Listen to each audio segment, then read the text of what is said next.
My husband Derek called me suddenly, sounding urgent. He sent a picture that left me stunned. Our family home, the one I grew up in, was being torn apart. My name's Kim, and I live with Derek and his mom Mary. I met Derek at work, but I quit after we got married to focus on homemaking. Turns out, Derek seemed sweet before we tied the knot. But he's really a mama's boy. Living with Mary brought out his true colors. He's always putting her first, even over me, his wife. Mary basically runs our household, making all the decisions about everything from decor to meals. I'm left doing all the chores like her servant. Derek doesn't seem to care how tired or unhappy I am. I'm starting to think I married him just to look after Mary. She's getting more arrogant by the day, never openly mean in front of Derek, but constantly making me feel small when we're alone. I can handle some of her insults and the silent treatment, but it's wearing me down. One day, Mary crossed a line. She called my freshly brewed coffee disgusting and splashed it in my face, almost burning me. That was it. I couldn't take it anymore. Tearfully, I told Derek everything when he got home, hoping for support. But he just shrugged it off, saying his mom was just in a bad mood. The next day, Mary was even worse, clearly having heard about our conversation. "How dare you tell my son about our little argument?" she sneered.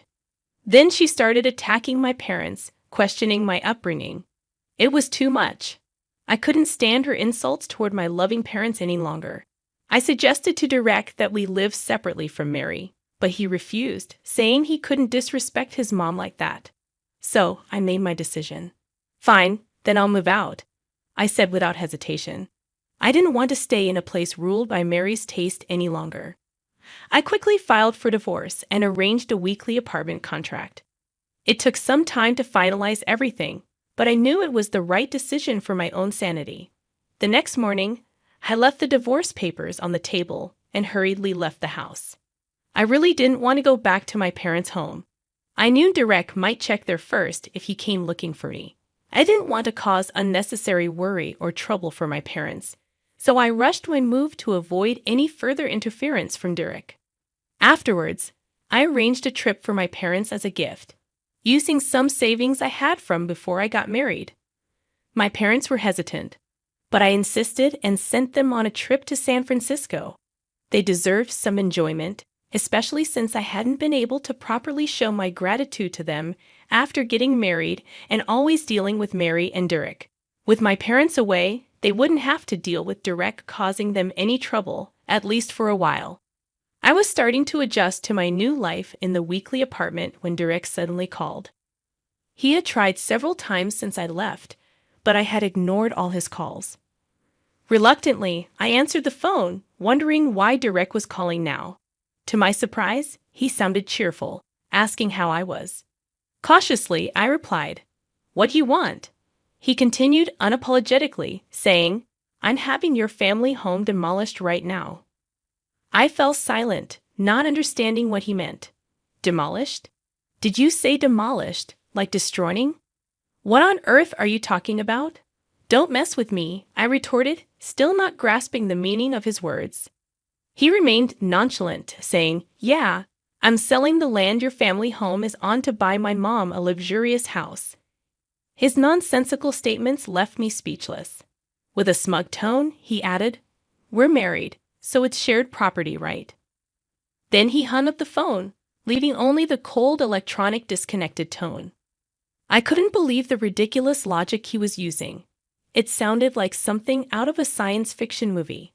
I couldn't tell if it was a prank or if he was serious, so all I could do was stare at my silent phone. Then, a notification popped up, a picture from Derek. When I opened it, I saw a house being torn down, its white walls and blue roof just like my family home. I felt the blood drain from my face. Furious, I tried calling him back, but he completely ignored me. Collapsing onto the floor, I couldn't help but feel overwhelmed. Later, I discovered what had transpired after I left. Derek, as expected, went to my parents' house, only to find out from a neighbor that they were on vacation. The neighbor also mentioned that I hadn't returned home. This news seemed to enrage Derek. He saw it as unfair that my parents were away while I was elsewhere. In a fit of anger, he decided to demolish the house as revenge. Sadly, neither my parents nor I were there to prevent it. Moreover, he hadn't submitted the divorce papers yet, assuming he could do whatever he wanted with my property since we were still legally married. I called my sister, who still lived at the family home, barely able to contain my worry. I couldn't fathom how Derek managed to do it, but if he forcefully demolished the house with her inside, I dreaded to think what could have happened to her. I anxiously waited for my sister to answer. After several rings, she picked up in a relaxed tone, asking what was wrong. Despite my urgency, her attitude remained unchanged, making me feel like I might be overreacting. I hurriedly asked about the house, but my sister's response was unexpected. "Oh, the house. Keith across the street seems to be having some renovation work done or something, but our house is fine." I couldn't believe it, but it had to be the explanation. After a moment of silence, it hit me. The house across the street from ours, where Keith, who had always been kind to us, lived, looked just like ours. Our last names were the same, leading to frequent mix-ups with Christmas cards and visitors. In other words, the house Derek claimed to have demolished was Keith's. I was struck with disbelief. Talking about it gave me a headache. Having our house destroyed would be terrible enough, but accidentally demolishing the neighbor's house was no laughing matter. I quickly explained the situation to my sister and rushed to our family home. Together, we headed to Keith's house. It appeared that Derek and the contractors had already left, leaving the house completely demolished.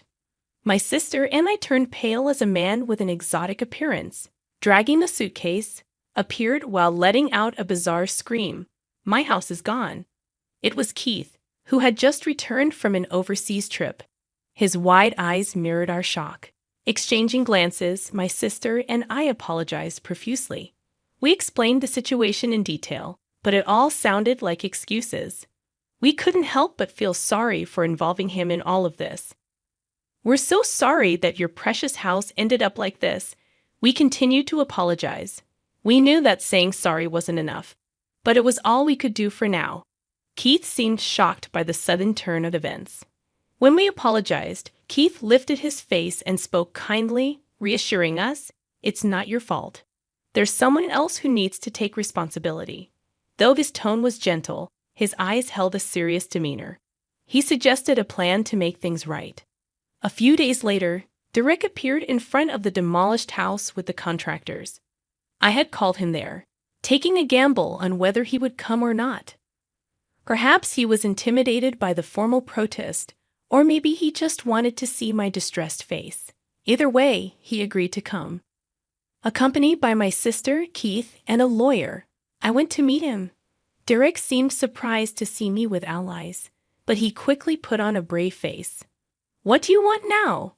Nothing can be done about the demolished house. Besides, it's our shared property as a married couple.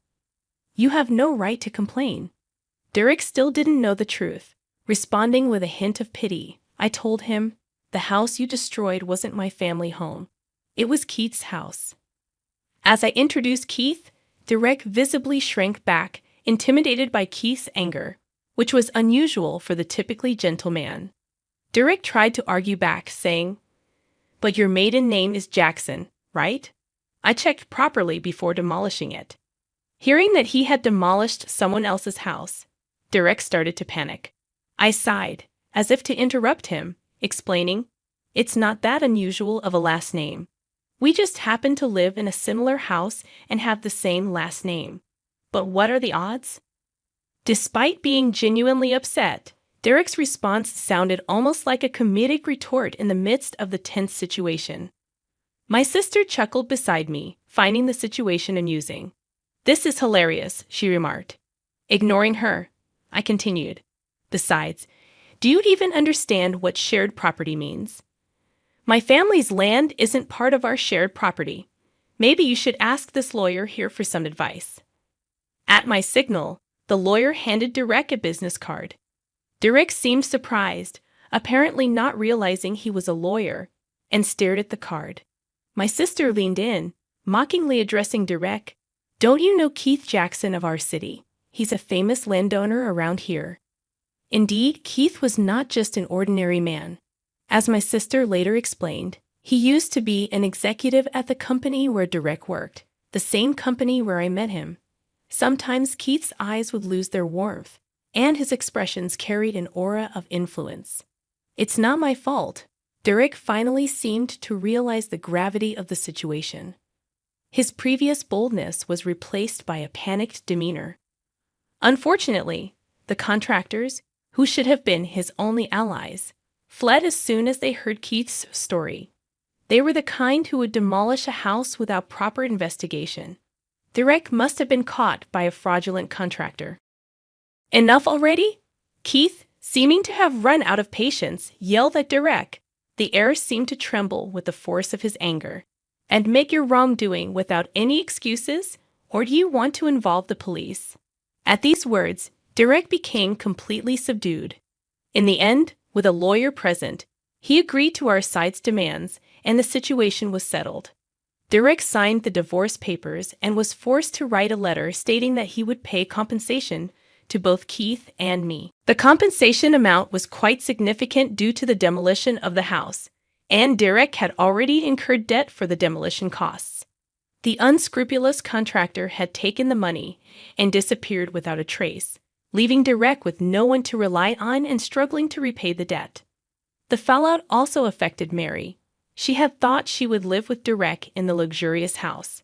But when her son demolished the house of wealthy landowner Keith Jackson, she instantly became a target of ridicule. Naturally, she could not accept such a situation, and soon she found it difficult to leave her house. As for Keith, although his house was demolished, he hadn't suffered too much damage.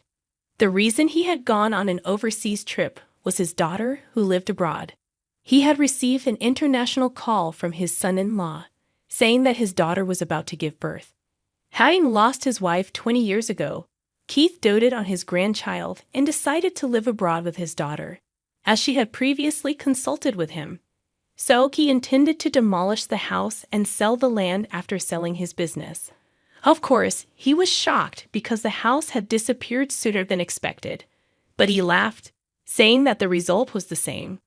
I didn't inform my parents of anything until they returned from their San Francisco trip, because I didn't want to ruin their vacation. When they returned home and heard the whole story, they turned pale and were speechless. But they were relieved that nothing had happened to me.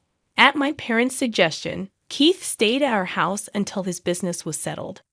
I also moved back to my parents' house from the weekly apartment, and we spent our time reminiscing about our memories with them, who would soon be unable to return to the U.S. for a while. About a month later, the day of Keith's departure finally arrived, and our family went to the airport to see him off. He was carrying a bunch of toys, and he seemed so excited to see his grandchild that he looked like he might start dancing. Although it was a time for goodbyes, his happiness was so infectious that we couldn't help but smile. We waved our hands as we watched him head towards the boarding gate. A few months later, we received several airmail letters from Keith, each containing photos. In every photo, he was holding his granddaughter, looking incredibly happy. My sister said, "They've been nagging us. They want to see their grandchild's face. It's definitely Keith's influence." I agreed. My sister and I had begun to hear our parents expressing their desire for a grandchild as well. Seeing Keith's happy face and the adorable photos of his granddaughter made me want to have a family of my own. But next time I get married, I vow to choose someone who isn't a mama's boy and who will genuinely cherish my family.